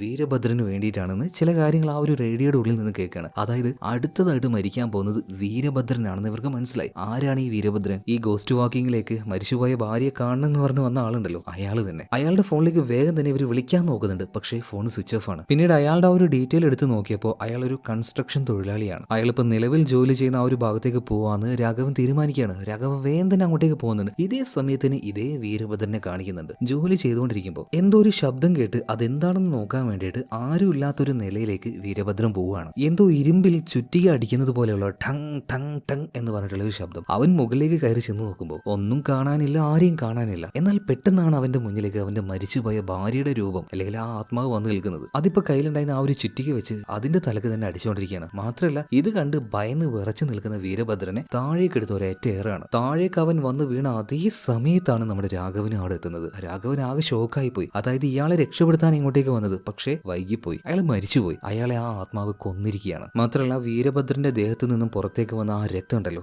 ആ രക്തം ഒരു പ്രത്യേക പ്രത്യേക ഷേപ്പിൽ അങ്ങനെ ആയി നിൽക്കുകയാണ്. സ്വാസ്തിക് സിംബൽ ഉണ്ടല്ലോ, അതുപോലെ തന്നെ. ഇതോട് കൂടിയിട്ട് നമ്മുടെ രാഘവൻ ഒരു കാര്യം മനസ്സിലായി, സംഗതി അല്പം സീരിയസ് ആണ്. അതുകൊണ്ട് തന്നെ അന്ന് ചായക്കടയിൽ വെച്ച് ഇതിനെക്കുറിച്ച് ഇവരോട് വാൺ ചെയ്തൊരു പയ്യനുണ്ടല്ലോ, ആ പയ്യന്റെ വീട് തേടി രാഘവൻ ചെല്ലുകയാണ്. അവന്റെ അമ്മ അവിടെ ഉണ്ടായിരുന്നു. അമ്മയുമായിട്ട് രാഘവൻ സംസാരിക്കുകയാണ്. നിങ്ങൾക്ക് ആ റേഡിയോ സ്റ്റേഷനുമായി ബന്ധപ്പെട്ട എന്തെങ്കിലുമൊക്കെ അറിയെങ്കിലേ ഒന്ന് പറഞ്ഞു തരുമെന്ന് ചോദിക്കുകയാണ്. ഇപ്പൊ ആ ഒരു സ്ത്രീ പറഞ്ഞു കൊടുക്കുകയാണ്, ഏകദേശം ഒരു 35 വർഷങ്ങൾക്ക് മുന്നേ ഒരു 6ഓളം ചെറുപ്പക്കാർ ചേർന്നാണ് അങ്ങനെ ഒരു റേഡിയോ സ്റ്റേഷൻ അവിടെ സ്ഥാപിച്ചത്. പെട്ടെന്ന് തന്നെ അതെല്ലാവർക്കും ഭയങ്കരമായിട്ട് ഇഷ്ടമായി. അതിന് കാരണം അതിൽ ശബ്ദം കൊടുത്ത വേദവതി എന്ന് പറഞ്ഞ ഒരു പെൺകുട്ടിയുടെ ശബ്ദമായിരുന്നു. കാര്യങ്ങളൊക്കെ നല്ല രീതിയിലാണ് മുന്നോട്ടേക്ക് പോയത്. അതുപോലെ തന്നെ ഇതെല്ലാം നിന്നു പോയത് അതിന്റെ ഓണേഴ്സ് ആയിട്ടുള്ള 6 ചെറുപ്പക്കാരുടെ മരണത്തോട് കൂടിയിട്ടാണ്. അതായത് ആ റേഡിയോ സ്റ്റേഷന്റെ ഉള്ളിൽ ഏതൊക്കെയോ ആത്മാക്കളുണ്ട് എന്ന് നാട്ടുകാർ പറയുന്നു. എന്നാൽ എനിക്ക് വ്യക്തമായിട്ട് അറിയില്ല അതെന്താണ്. ആ ആത്മാവിന്റെ ശല്യം പിന്നീട് പല ആൾക്കാർക്കും നേരിട്ട് അനുഭവിക്കാൻ കഴിഞ്ഞു. ഒരു വല്ലാത്ത സ്ത്രീയുടെ കരച്ചിലും അലർച്ചയും പേടിപ്പെടുത്തലും. ഈ നാട്ടിലെ പല ആളുകളും ഇത് നേരിട്ട് അനുഭവിച്ചതാണ്. പിന്നീട് പുറത്തുനിന്നുള്ള കുറച്ച് മന്ത്രവാദികൾ വന്ന് തൃശൂലും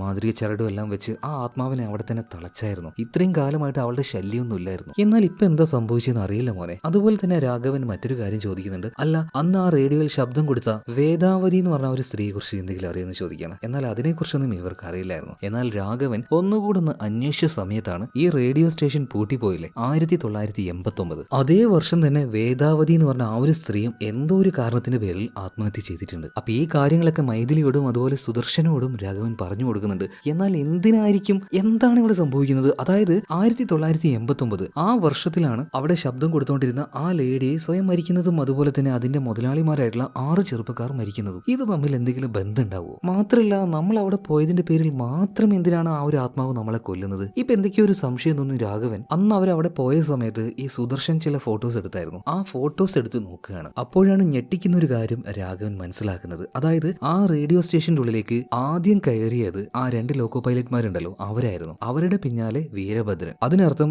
ആ ആത്മാവ് ടാർഗറ്റ് ചെയ്യുന്നത് ആദ്യം ആരാണോ കയറിയത് അവര് മുതൽ അങ്ങനെ പിന്നോട്ടേക്കാണ്. അങ്ങനെ വെച്ച് നോക്കുകയാണെങ്കിൽ ആ ആത്മാവ് അടുത്തതായിട്ട് കൊല്ലാൻ പോകുന്നത് നമ്മുടെ ഉഷയാണ്. കാരണം വീരഭദ്രന്റെ പിന്നാലെ അതിന്റെ ഉള്ളിലേക്ക് കയറിയത് ഉഷയാണ്. ഇത് കണ്ടപാട് ഞാൻ ഞെട്ടിയ രാഘവൻ നേരെ ഓടുകയാണ്. നല്ല മഴ പെയ്യുന്നുണ്ടായിരുന്നു. ആ മഴയൊന്നും കാര്യമാക്കാതെ അവൻ ഓടുന്നുണ്ട്. കാരണം ഉഷ എന്ന് പറഞ്ഞ ആ ഒരു പെൺകുട്ടിക്ക് അച്ഛനും അമ്മയൊന്നുമില്ല, പ്രായമായ ഒരു മുത്തശ്ശൻ മാത്രമേ ഉള്ളൂ. ഇതേ നേരം തന്നെ ഉഷയെ കാണിക്കുകയാണ്. അവൾ അവളുടെ ആ ഒരു റൂമിൽ ഒറ്റയ്ക്കാണ്. അവൾ ഉറങ്ങാൻ കിടന്ന സമയത്ത് പെട്ടെന്ന് എന്തോന്ന് കണ്ട് അവൾ ഞെട്ടിച്ചാടി എഴുന്നേൽക്കുകയാണ്. അതുപോലെ തന്നെ അവളുടെ അലമാര തുറന്ന് അതിനുള്ളിലെ സാധനം എല്ലാം പുറത്തേക്ക് വീഴുന്നുണ്ട്. ഇതെല്ലാം കണ്ട് ഭയന്നിരിക്കുന്ന സമയത്ത് പിന്നിൽ നിന്നും എന്തോ ഒരു സാധനം, ഒരു കറുത്ത രൂപം വന്ന് ഉഷയെ പിടിക്കുന്നുണ്ട്. ഈ നേരത്താണ് അങ്ങോട്ടേക്ക് രാഘവൻ ഓടി വരുന്നത്. ഓടി വന്ന് ഉഷയുടെ ആ ഒരു റൂം തുറക്കാൻ നോക്കുന്നുണ്ടെങ്കിലും തുറക്കുന്നില്ല. എന്നാൽ ആ ഒരു ചില്ല് പൊട്ടിയതിന്റെ ചെറിയ ഗ്യാപ്പിലൂടെ നോക്കിയ സമയത്ത് എന്തോ ഒരു രൂപം വന്ന് അവൾ അങ്ങനെ തൂക്കിയെടുക്കുന്നത് അവൻ കാണുകയാണ്. പിന്നെ ഉള്ളിലേക്ക് കയറാൻ മറ്റൊരു മാർഗ്ഗം ഇല്ലാത്തതുകൊണ്ട് അവൻ നേരെ ആ ഒരു ബിൽഡിങ്ങിന്റെ പുറത്തേക്ക് പോവാണ്. ഒരു വലിയ കയറ് കാണുകയാണ്. അതിൽ തൂങ്ങി പിടിച്ച് ആടി വന്ന് അവളുടെ ആ ഒരു റൂമിന്റെ ജനലുണ്ടല്ലോ അതിലേക്ക് ഒരൊറ്റ ചവിട്ടാണ്. അങ്ങനെ അവസാനം ആ റൂമിന്റെ ഉള്ളിലേക്ക് അവൻ വന്നു. അപ്പോഴേക്കും ആ ഒരു ആത്മാവ് അവിടുന്ന് പോയിട്ടുണ്ടായിരുന്നു. കറക്റ്റ് സമയത്ത് രാഘവൻ അങ്ങോട്ടേക്ക് വന്നതുകൊണ്ട് ഉഷയെ രക്ഷപ്പെടുത്താൻ പറ്റി. പക്ഷെ എന്തുകൊണ്ടായിരിക്കും രാഘവനെ കാണുമ്പോൾ ആ ആത്മാവ് അവിടുന്ന് പോകുന്നത്? എന്തായാലും ഉഷയോട്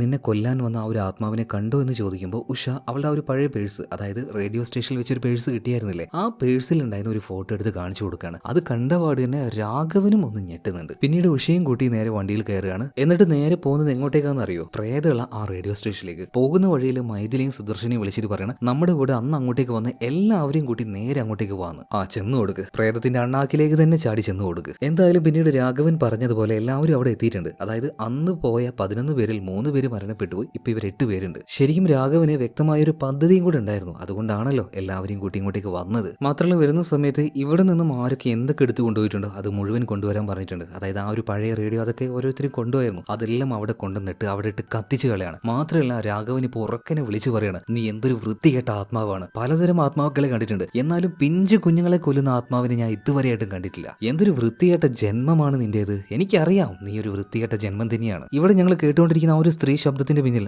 ആരാണെന്ന് എനിക്ക് നന്നായിട്ട് അറിയാടാ.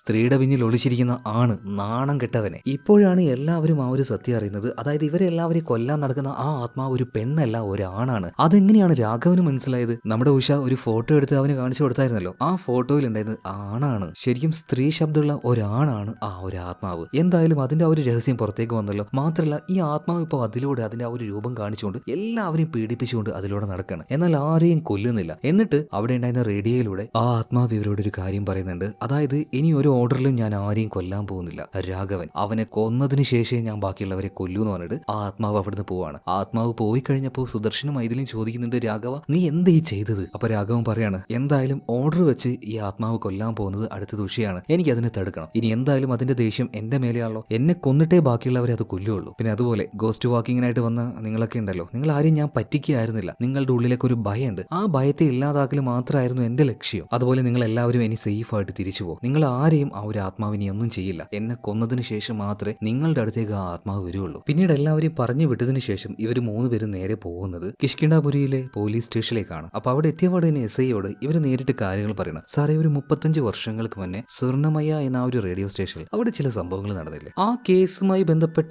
എന്തെങ്കിലും ഒരു കാര്യം നിങ്ങൾക്ക് അറിയുമെന്ന് ചോദിക്കുകയാണ്. ഇത് കേട്ടപാട് തന്നെ ഈ SI ആകെ പേടിച്ചു പോകുന്നുണ്ട്. അതുപോലെ തന്നെ അയാൾ പറയണം, മക്കളെ നിങ്ങൾ പറഞ്ഞ ഒരു കാര്യം എനിക്ക് ഓർമ്മയുണ്ട്. 35 വർഷങ്ങൾക്ക് മുന്നേ അന്ന് അവിടെ വെച്ച് 6 പേര് മരണപ്പെട്ടില്ലേ. അതുപോലെ തന്നെ അന്ന് അവിടെ ശബ്ദം കൊടുത്തിരുന്ന ഒരു സ്ത്രീയുണ്ട്, വേദവതി. അവരെന്തോ ഒരു കംപ്ലൈന്റ് കൊടുക്കാനായിട്ട് ഇങ്ങോട്ടേക്ക് വന്നിട്ടുണ്ടായിരുന്നു എന്ന് പറഞ്ഞതും പെട്ടെന്ന് പുറത്തുനിന്ന് ഒരു ശബ്ദം കേൾക്കാണ്. ടപ്പേന്ന് പറഞ്ഞിട്ട് ട്രാൻസ്ഫോമർ പൊട്ടിയതാണ്, ഫുള്ളായിട്ട് പവർ കട്ട് ആവുന്നുണ്ട്. ഇപ്പൊ പോലീസുകാരെല്ലാവരും ഇതെന്താന്ന് നോക്കാൻ വേണ്ടി പുറത്തേക്ക് പോവാണ്. അതുപോലെ തന്നെ രാഘവ് പറയാണ്, മൈഥിലി, സുദർശ, നിങ്ങൾ രണ്ടുപേരും പുറത്ത് നിൽക്ക്, ഞാൻ ആ ഒരു കേസ് ഫയൽ കിട്ടുമോ നോക്കട്ടെ എന്ന് പറഞ്ഞിട്ട് അവരെ പുറത്തേക്ക് വിട്ടിട്ട് രാഘവൻ ഒറ്റയ്ക്ക് അവന്റെ കയ്യിലുണ്ടായിരുന്ന ആ ഒരു ടോർച്ച് വെച്ചിട്ട് 35 വർഷങ്ങൾക്ക് മുന്നേയുള്ള ആ ഒരു കേസ് ഫയൽ തപ്പിക്കൊണ്ടിരിക്കുകയാണ്. എന്നാൽ അവിടെ ഉണ്ടായിരുന്ന ഒരു ഫോൺ ഇപ്പോൾ റിങ് ചെയ്യുന്നുണ്ട്. അവൻ ആ ഒരു ഫോൺ എടുക്കുകയാണ്. എന്നാൽ മറുഭാഗത്ത് ആ ആത്മാവായിരുന്നു, അത് അവനോട് സംസാരിക്കുകയാണ്. അതുപോലെ തന്നെ ഇരുട്ടിൽ നിന്നും പെട്ടെന്ന് തന്നെ അവനെ കൊല്ലാനായിട്ട് ആ ആത്മാവ് അങ്ങനെ വരികയാണ്. എന്നാൽ അതിന് നേരെ കയ്യിലുണ്ടായിരുന്ന ടോർച്ച് അവൻ അടിച്ച സമയത്ത് ആ പ്രകാശം കണ്ടപ്പോൾ പെട്ടെന്ന് തന്നെ ആത്മാവ് അവിടുന്ന് മറഞ്ഞു പോകണം. ഇതേ നേരം മൈഥിലിയും അതുപോലെ സുദർശനും അങ്ങോട്ടേക്ക് എത്തി. ചെറുതായിട്ട് ഭയന്ന് നിൽക്കുന്ന രാഘവനോട് എന്താ പറ്റിയെന്ന് ചോദിക്കുമ്പോൾ എന്നെ കൊല്ലാനായിട്ട് അവൻ വന്നു, ഞാൻ അവനെ നേരിട്ട് കണ്ടു എന്ന് പറയാണ്. പക്ഷെ എന്റെ കയ്യിൽ ഈ ടോർച്ച് അടിച്ച സമയത്ത് അവൻ എങ്ങോട്ട് ഓടി മാഞ്ഞു. അപ്പോഴേക്കും അങ്ങോട്ടേക്ക് SIയും വന്നിട്ടുണ്ട്. SI പിന്നീട് ആ ഒരു കേസ് ഫയൽ തപ്പിയെടുക്കുകയാണ്. 35 വർഷങ്ങൾക്ക് മുന്നേ ഇവിടെ കംപ്ലൈന്റ് കൊടുക്കാനായിട്ട് വന്ന വേദവതി ഉണ്ടല്ലോ, അവരുടെ ആ ഒരു കംപ്ലൈന്റ് അതിൽ വെച്ച് അവരുടെ അഡ്രസ്സ് എടുത്ത് നേരെ അങ്ങോട്ടേക്ക് പോവാണ്. അങ്ങനെ വേദാവതിയുടെ വീട്ടിലേക്ക് എത്തി. അവളെക്കുറിച്ച് അവളുടെ അച്ഛനോട് ചോദിച്ചപ്പോൾ കൂടുതലായിട്ടൊന്നും എനിക്കറിയില്ല മക്കളെ, അവളുടെ റൂം ഇപ്പോഴും അവിടെ ഉണ്ട്, ഞാൻ ആ റൂം പൂട്ടിയിട്ടിരിക്കുകയാണ്, അങ്ങോട്ടേക്ക് പോകാറില്ല, നിങ്ങൾക്ക് വേണമെങ്കിൽ പോയി നോക്കിക്കോ, ആവശ്യമുള്ള കാര്യം കിട്ടുന്നു പറയാണ്. അങ്ങനെ ആ ഒരു ഇരുട്ട് റൂമിൽ പോയിട്ട് ഇവർക്ക് ആവശ്യമുള്ള കാര്യങ്ങൾ തപ്പിക്കൊണ്ടിരിക്കുകയാണ്. പെട്ടെന്നാണ് ഈ മൈഥിലിയുടെ അടുത്തേക്ക് ഒരു സ്ത്രീ വന്നിട്ട് മോളെ വേദാവതി എന്ന് പറഞ്ഞിട്ട് കെട്ടിപ്പിടിക്കുന്നത്. മൈഥിലി ആകെ ഞെട്ടിപ്പോയി. പെട്ടെന്ന് തന്നെ അങ്ങോട്ടേക്ക് ഈ വേദാവതിയുടെ അച്ഛൻ വരുന്നുണ്ട്. നിങ്ങൾ പേടിക്കേണ്ട, ഇത് അവളുടെ അമ്മയാണ്. അന്ന് ആ ഒരു കയറിൽ തൂങ്ങി നിൽക്കുന്ന എന്റെ മോളെ കണ്ടതിന് ശേഷം ഇവൾ ഇങ്ങനെയാണ്, മാനസിക നിലക്ക് ആകെ തെറ്റിപ്പോയിട്ടുണ്ട്, നിങ്ങൾ ഇത് കാര്യമാക്കണ്ട, നിങ്ങൾ തപ്പിക്കുമെന്ന് പറയാണ്. എന്തായാലും അവിടെ വെച്ച് ഇവർ തപ്പിയ സമയത്ത് ഇവർക്കൊരു പഴയ ഫോട്ടോ കിട്ടുന്നുണ്ട്. അതൊരു ഗ്രൂപ്പ് ഫോട്ടോ ആയിരുന്നു, ഒരു മാഷും കുറച്ച് കുട്ടികളും ഇരിക്കുന്ന ഒരു ഫോട്ടോ. ആ കൂട്ടത്തിൽ ഈ പറയുന്ന വേദാവതി ഉണ്ട്. അതുപോലെ തന്നെ നമ്മുടെ രാഘവനെ കൊല്ലാൻ നോക്കിയ ആ ഒരു പ്രേതത്തിന്റെ രൂപം ഉണ്ടല്ലോ, ഒരു ചെങ്ങായി, അവനെയും കാണാനുണ്ട്. എന്തായാലും ആ ഒരു ഫോട്ടോ വെച്ച് ഇത് ഏതാ സ്ഥലം, ഏതാണ് ഈ മാഷ് എന്നൊക്കെ വേദാവതിയുടെ അച്ഛനോട് ഇവർ ചോദിക്കുകയാണ്. അയാൾക്ക് അറിയുന്ന വിവരങ്ങൾ അയാൾ പറഞ്ഞു കൊടുത്തു. അങ്ങനെ ആ ഒരു മാഷിനെ തേടിക്കൊണ്ട് ഇവർ 3 പേരും അങ്ങോട്ടേക്ക് പോവാണ്. അങ്ങനെ അയാളുടെ വീട് കണ്ടുപിടിച്ചു. ഈ ഫോട്ടോയിൽ കാണുന്ന ആ പയ്യനെ കാണിച്ചു കൊടുക്കുകയാണ്. ഇവൻ ഏതാണ്, ഇവന്റെ പേരെന്താണ്, ഇവൻ ആരാന്നൊക്കെ ചോദിക്കുകയാണ്. ആ സമയത്ത് ടീച്ചർ അവന്റെ പേര് പറയാണ്, വിശ്വപുത്രൻ. പിന്നീട് അവന്റെ കഥയും ഈ ടീച്ചർ പറഞ്ഞു കൊടുക്കുന്നുണ്ട്. അവൻ ജനിച്ചത് ഒരു പ്രത്യേക ഗ്രഹണമുള്ള ദിവസമാണ്, അതായത് അവന്റെ ജന്മം തന്നെ ഒരു വല്ലാത്ത ജന്മമാണ്. എന്നാൽ അവൻ ജനിച്ച സമയത്ത് അവന്റെ കൈകൾക്കും കാലുകൾക്കും സ്വാധീനം കുറവായിരുന്നു, ഒരു പ്രത്യേക ഷേപ്പായിരുന്നു. അതുകൊണ്ട് തന്നെ അവന്റെ അച്ഛന് അവനോട് ഭയങ്കര വെറുപ്പായിരുന്നു. എന്നാൽ അമ്മയ്ക്ക് അങ്ങനെയല്ല, അവർക്ക് കിട്ടിയ ഒരു വരം പോലെയാണ് ആ ഒരു കുഞ്ഞിനെ ആ അമ്മ കണ്ടത്. അത്രയും സ്നേഹത്തോട് കൂടിയിട്ടാണ് അവന്റെ അമ്മ അവനെ വളർത്തിയത്. ഒരു ദിവസം അവന്റെ അച്ഛൻ അവന്റെ അമ്മ എന്തോ ഉപദ്രവിക്കാനോ ചീത്ത പറയാനോ നിൽക്കുമ്പോൾ അച്ഛനെ തന്നെ തള്ളിയിട്ട് കൊല്ലാൻ നോക്കിയവനാണ് ഈ വിശ്വപുത്രൻ. വിശ്വ എന്നാണ് എല്ലാവരും വിളിക്കുക. അതുകൊണ്ട് തന്നെ അവന്റെ അങ്കിള് പിന്നീട് അവനെ സ്കൂളിൽ കൊണ്ടുവന്ന് ചേർത്തി. ഞാനാണ് പിന്നീട് അവനെ പഠിപ്പിച്ചത്. അവൻ പിന്നീട് നല്ല കുട്ടിയായിട്ട് തന്നെ വളർന്നു വലുതായി. അങ്ങനെ ഇരിക്കെ ഒരു ദിവസം ഞങ്ങളുടെ ആ നാട്ടില് ഒരു റേഡിയോ സ്റ്റേഷൻ തുടങ്ങാൻ പോവാന്നുള്ള അനൗൺസ്മെന്റ് എല്ലാവരും കേൾക്കുകയാണ്. അതിലേക്ക് സംസാരിക്കാനായിട്ട് ഒരാളും വേണം, എല്ലാവരുടെയും ശബ്ദം റെക്കോർഡ് ചെയ്ത് അയക്കാനും അവർ പറയുന്നുണ്ട്. അത് കേട്ട് ഭയങ്കര സന്തോഷത്തില് വിഷു നേരെ അമ്മയോട് ചെന്നിട്ട് ഈ കാര്യം പറയുന്നുണ്ട്. അത് കേട്ടപ്പോൾ അമ്മ പറയണ, എനിക്കറിയാം മോനെ, എന്താണ് നിന്റെ ആഗ്രഹം എന്ന്, നീ ഒന്നും നോക്കണ്ട, പോയിട്ട് ശബ്ദം കൊടുക്ക്, അയച്ചു കൊടുക്ക് നിന്റെ ശബ്ദം. അതായത് വിഷയുടെ ശബ്ദത്തിന് ചെറിയൊരു പ്രശ്നമുണ്ട്. അതായത് അവന്റെ ശബ്ദം സ്ത്രീകളുടെ ശബ്ദം പോലെയാണ്. അതുകൊണ്ട് ചെറിയൊരു അപകർഷതാബോധമൊക്കെ അവനുണ്ട്. എന്നാലും കുഴപ്പമില്ല മോനെ, നീ എന്തെങ്കിലും ഒരു ദിവസം നല്ല രീതിയിലെത്തും, എനിക്ക് നല്ല ഉറപ്പുണ്ട്. അങ്ങനെ അവന് നല്ല കോൺഫിഡൻസ് കൊടുത്ത് അവന്റെ അമ്മ അവനെ പറഞ്ഞേക്കാണ്. അവസാനം വിചാരിച്ചതുപോലെ തന്നെ അവന്റെ വോയിസ്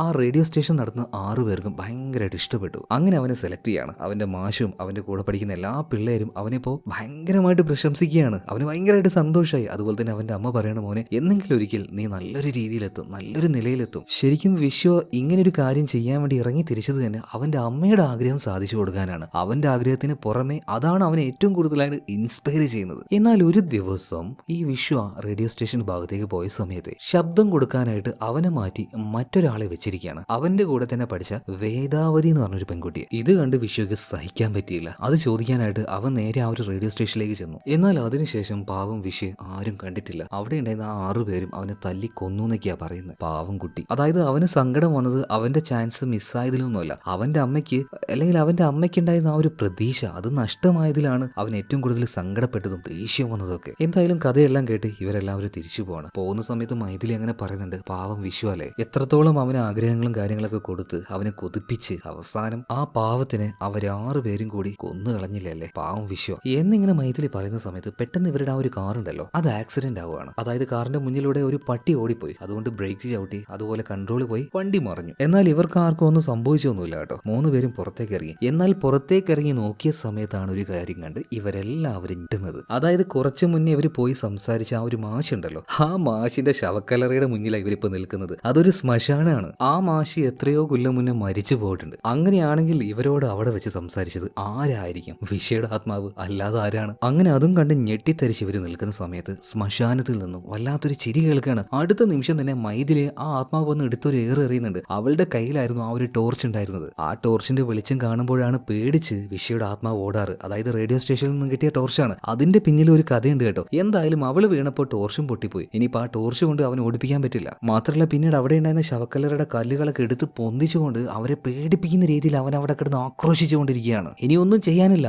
വണ്ടി എടുത്ത് വിട്ട് തന്നെ 3 പേരും വണ്ടിയിൽ ചാടി കയറി എങ്ങനെയൊക്കെയോ വണ്ടിയും കൊണ്ട് പോവാണ്. എന്നാൽ അപ്പോഴും അവരുടെ മുന്നിലേക്ക് വിഷയുടെ ആത്മാവ് ചാടി വീഴുന്നുണ്ട്. എന്നാൽ ഇടയ്ക്കിടയ്ക്ക് വന്ന് അവരെങ്ങനെ പേടിപ്പിക്കുകയല്ലാതെ അവരാരും കൊല്ലാനായിട്ട് ഇപ്പൊ വിഷ നോക്കുന്നില്ല. മേ ബി അതിന്റെ പിന്നിൽ മറ്റെന്തെങ്കിലും കാരണം ഉണ്ടാവും. എന്നാൽ പെട്ടെന്നാണ് ഇവരുടെ കാറിന്റെ നേരെ ഒരു ലോറി വന്നിടിക്കുന്നത്. എന്നാൽ അടുത്ത നിമിഷം തന്നെ ഒരു പഴയ കാര്യം കാണിക്കുകയാണ്. നമ്മുടെ രാഘവൻ പിന്നെ അവന്റെ അച്ഛൻ 2 പേര് സ്കൂട്ടറിൽ പോകുന്ന സമയത്ത് ഇതുപോലൊരു അപകടം സംഭവിച്ചു. എന്നാൽ അവൻ തെറിച്ച് വീണ് സേഫായി. എന്നാൽ അവന്റെ അച്ഛൻ മരിച്ചുപോയി. ആ നേരം അവന്റെ അച്ഛന്റെ അരികിൽ നിന്ന് കരഞ്ഞ ഒരു സംഭവം ഉണ്ടല്ലോ, അതാണ് അവന് ആ ഒരു ആക്സിഡന്റിന്റെ സമയത്ത് ഓർമ്മ വരുന്നത്. അവന്റെ മൈൻഡിന്റെ ഉള്ളിൽ വലിയൊരു ട്രോമയായിരുന്നു അത്. അതുപോലെ തന്നെ ഇപ്പൊ അവിടെ വീണ് ബോധം കിട്ടിയെടുക്കുന്ന മൈഥിലിയുടെ അടുത്ത് നിന്ന് അവൻ കരഞ്ഞുകൊണ്ടിരിക്കുകയാണ്. എന്തായാലും ഇവർക്ക് 3 പേർക്കും വലിയ കുഴപ്പമൊന്നും പറ്റിയില്ല. മൈഥിലിക്ക് ചെറിയ പരിക്കുകൾ മാത്രമേ പറ്റിയിട്ടുള്ളൂ കേട്ടോ. എന്തായാലും അവളുമായിട്ട് നേരെ ഹോസ്പിറ്റലിലേക്ക് പോകണം. അവൾ നന്നായിട്ട് പേടിച്ചിട്ടുണ്ട്. അപ്പൊ മൈഥിലിയോട് രാഘവൻ ഒരു കാര്യം പറയുന്നുണ്ട്, എന്ത് തന്നെ സംഭവിച്ചാലും നിനക്കൊന്നും പറ്റില്ല, ഞാൻ നിന്റെ കൂടെ ഉണ്ട് എന്ന് പറയണം. പിന്നീട് രാഘവൻ പുറത്തേക്ക് വരുന്നുണ്ട്. എന്നാൽ എന്ത് ചെയ്യണം എപ്പോൾ ചെയ്യണം എന്നൊന്നും യാതൊരു ഐഡിയ ഇല്ല. ഈ സമയത്ത് അവന്റെ കൂട്ടുകാരൻ അതായത് സുദർശൻ വന്ന് പറയുന്നുണ്ട്, എടാ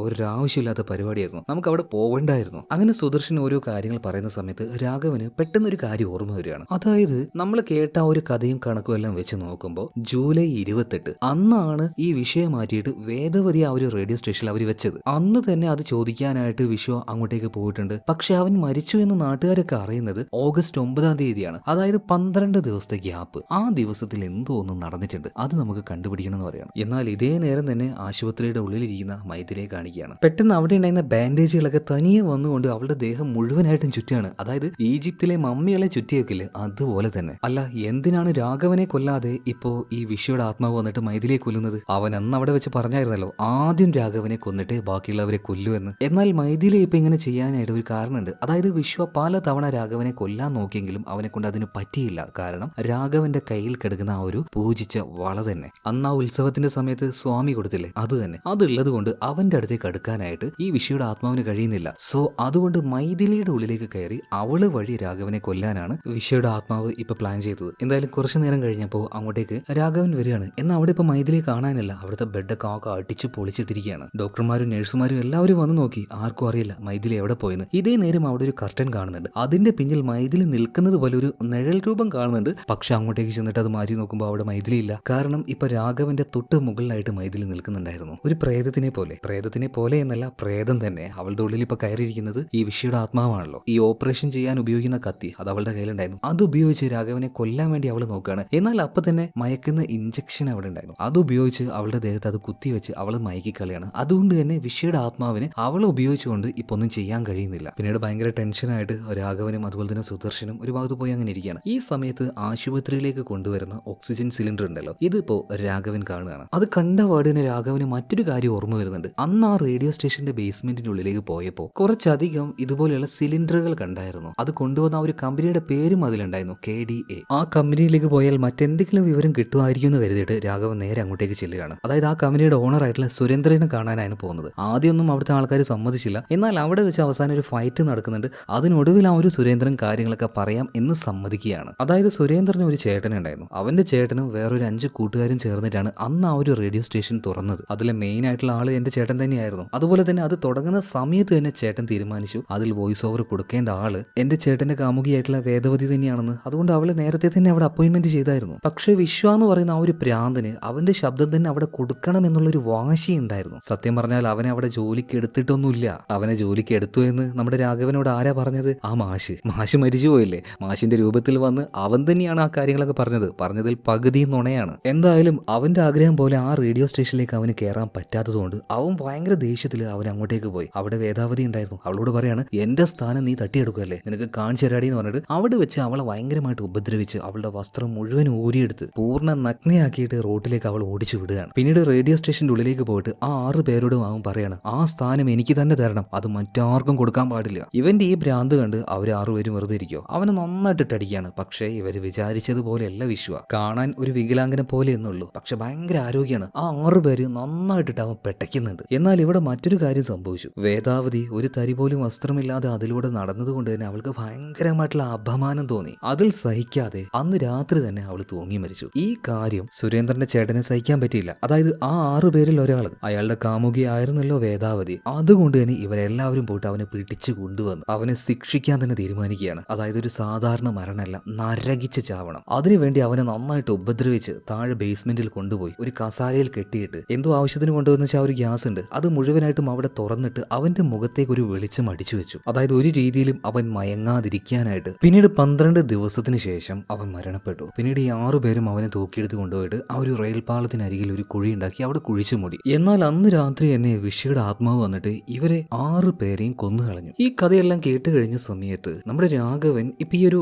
സുരേന്ദ്രനോട് ചോദിക്കുകയാണ്, അല്ല ഒരു അമ്മയുടെ ആഗ്രഹത്തിന്റെ പേരിൽ അവൻ ഇങ്ങനെയൊക്കെ ചെയ്യേണ്ട ആവശ്യമുണ്ടോ? അപ്പൊ സുരേന്ദ്രൻ പറയാണ്, അതും ഞാൻ ആലോചിച്ചതാണ്, അതുകൊണ്ട് തന്നെ ഞാൻ അതിനെക്കുറിച്ച് നന്നായിട്ടൊന്ന് അന്വേഷിച്ചു. അപ്പോഴാണ് ഞെട്ടിക്കുന്ന മറ്റൊരു രഹസ്യം ഞാൻ അറിഞ്ഞത്. സത്യം പറഞ്ഞാൽ ഈ വിഷു ജനിക്കുമ്പോൾ തന്നെ അവന്റെ അമ്മ മരിച്ചുപോയി. അവൻ അമ്മയില്ലായിരുന്നു, ആകെ ഉണ്ടായിരുന്നത് ഒരു അച്ഛനായിരുന്നു. അയാളാണെങ്കിൽ അവനെ നോക്കുകയില്ല. ഇതിനുശേഷം അവന്റെ ആ ഒരു ഒറ്റപ്പെടൽ, ഏകാന്തത, ഇത് കാരണം ചുറ്റുമുള്ള എല്ലാത്തിലും അവന്റെ അമ്മയെ അവൻ കാണാൻ തുടങ്ങി. അങ്ങനെ ഒരു ദിവസം അമ്മയുടെ പെട്ടിയിൽ നിന്നും അവനിക്കൊരു കണ്ണാടി കിട്ടി. ആ കണ്ണാടിയിൽ അവന്റെ അമ്മയെ കാണുന്നത് പോലെ അവന് തോന്നി. സോ അന്ന് മുതൽ അവൻ ഏറ്റവും പ്രിയപ്പെട്ടതായി മാറി ആ ഒരു കണ്ണാടി. എപ്പോ നോക്കിയാലും അതിൽ തന്നെ നോക്കി അങ്ങനെ സംസാരിക്കും. അതിൽ നോക്കുമ്പോൾ അവനിക്ക് അവന്റെ അമ്മയെ കാണാൻ കഴിയും. ഒരു ദിവസം ദേഷ്യം വന്ന് അവന്റെ അച്ഛൻ ആ ഒരു കണ്ണാടി എറിഞ്ഞു പൊളിച്ചു. ഇതെന്താ എപ്പം നോക്കിയാലും ഇതിന്റെ മുന്നിൽ തന്നെ എന്ന് പറഞ്ഞിട്ട്. എന്നാൽ അതിനുശേഷം എന്താ സംഭവിച്ചതെന്നറിയോ? അവിടെ വെച്ച് തന്നെ വിശ്വ അവന്റെ അച്ഛനെ കൊന്നുകളയാണ്. അതായത് രാഘവൻ അറിഞ്ഞു വെച്ച കാര്യങ്ങളിലൊക്കെ ഒരുപാട് നുണകൾ ഉണ്ടായിരുന്നു. അതെല്ലാം അവരുടെ മുന്നിലേക്ക് കൊണ്ടുവന്നത് ആ ടീച്ചറിന്റെ രൂപത്തിൽ വന്ന വിഷയുടെ ആത്മാവ് തന്നെയാണ്. എന്തായാലും ഇത്രയും വലിയൊരു പ്രശ്നം ഈ രാഘവൻ നേരിടുന്നുണ്ടല്ലോ. ഇപ്പൊ രാഘവനെ ഹെൽപ്പ് ചെയ്യാനായിട്ട് സുരേന്ദ്രനും കൂടെ പോവാണ്. അങ്ങനെ ഇവർ രണ്ടുപേരും കൂടെ ഒരു സ്വാമിജിയെ കാണാൻ വേണ്ടി പോയി. അവിടെ എത്തിയ സമയത്ത് തന്നെ ഈ സ്വാമിക്ക്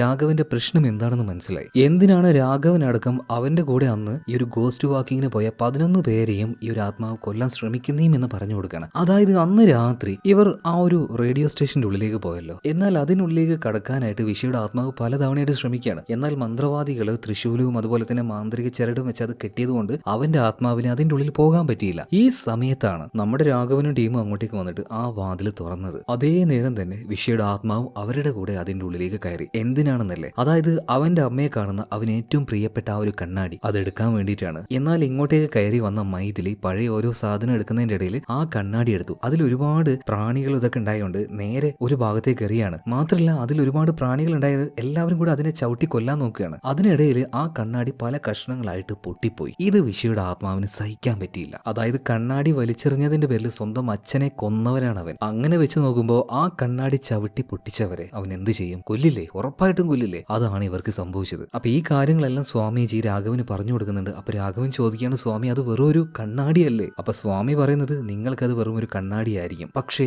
വിഷയുടെ ആത്മാവിന് അത് അവന്റെ അമ്മയാണ്. എന്തായാലും നിങ്ങൾക്ക് അധിക നേരം സമയമില്ല, നാളെ ഗ്രഹണം വരാൻ പോവാണ്. അതായത് അപൂർവമായ ഒരു ഗ്രഹണം. ആ ഗ്രഹണത്തിന്റെ ദിവസമാണ് അവൻ ജനിച്ചത്. അതുകൊണ്ട് തന്നെ നാളെ മുതൽ അവൻ ഭയങ്കര പവർഫുൾ ആയിരിക്കും. അതിനു മുന്നേ എനിക്ക് നിങ്ങൾ 3 സാധനം കൊണ്ടുതരണം. അതായത് അവനുമായി ബന്ധപ്പെട്ട 3 സാധനങ്ങൾ. അതെടുത്ത് വന്നാൽ നമുക്ക് കർമ്മങ്ങളുമായിട്ട് മുന്നോട്ടേക്ക് പോവാന്ന് പറയണം. അതെന്തായാലും ഞാൻ കൊണ്ടുവരുമെന്ന് പറഞ്ഞിട്ട് രാഘവൻ പോകുന്നുണ്ട്. അതേ സമയത്ത് തന്നെ മൈഥിലി, അവളുടെ ഉള്ളിൽ ഇപ്പോഴും ഈ വിഷയുടെ ആത്മാവുണ്ട്. അതുകൊണ്ട് തന്നെ കെട്ട് പൊട്ടിച്ചവൾ വരാതിരിക്കാനായിട്ട് നല്ല ബലത്തിൽ തന്നെ അവളെ കെട്ടിവെച്ചിരിക്കുകയാണ്. ഇതേ നേരം നമ്മുടെ സുരേന്ദ്രൻ, പിന്നെ രാഘവൻ, സുദർശൻ ഇവരെല്ലാവരും നേരെ പോകുന്നത് വിഷയുടെ ആ ഒരു പഴയ വീട്ടിലേക്കാണ്. അവനുമായി ബന്ധപ്പെട്ട ഒരു 2 വസ്തുക്കൾ എടുക്കാനായിട്ട്. വിഷു ഉപയോഗിച്ച അവന്റെ ചെസ് ബോർഡ് അവിടെ എടുക്കുന്നുണ്ട്. അതുപോലെ തന്നെ ഒരു റേഡിയോ എടുക്കാണ്. ഇത് രണ്ടുമായിട്ട് നേരെ സ്വാമിജിയുടെ അടുത്തേക്ക് വരുന്നുണ്ട്. എന്നാൽ സ്വാമി പറയുന്നത് ഇത് പോരാ, 3ാമതൊരു വസ്തു കൂടെ വേണം. എന്നാൽ ഇപ്പൊ അവരുടെ കയ്യിൽ 2 വസ്തുവേ ഉള്ളൂ. അപ്പോഴേക്കും ആ ഒരു ഗ്രഹണത്തിന്റെ സമയമായി. അതുപോലെ ഇപ്പൊ മൈഥിലിയുടെ ഉള്ളിലുണ്ടായിരുന്ന വിഷയുടെ ആത്മാവിന് നല്ല ശക്തിയും കിട്ടി. അവൻ ആ ഒരു കെട്ട് പൊട്ടിച്ച് പുറത്തേക്ക് വരികയാണ്. സ്വാമിജിയെ കാണിച്ച് തെറിപ്പിക്കുന്നുണ്ട്. എന്നിട്ട് രാഘവനെ ആക്രമിക്കാനായിട്ട് വരുമ്പോൾ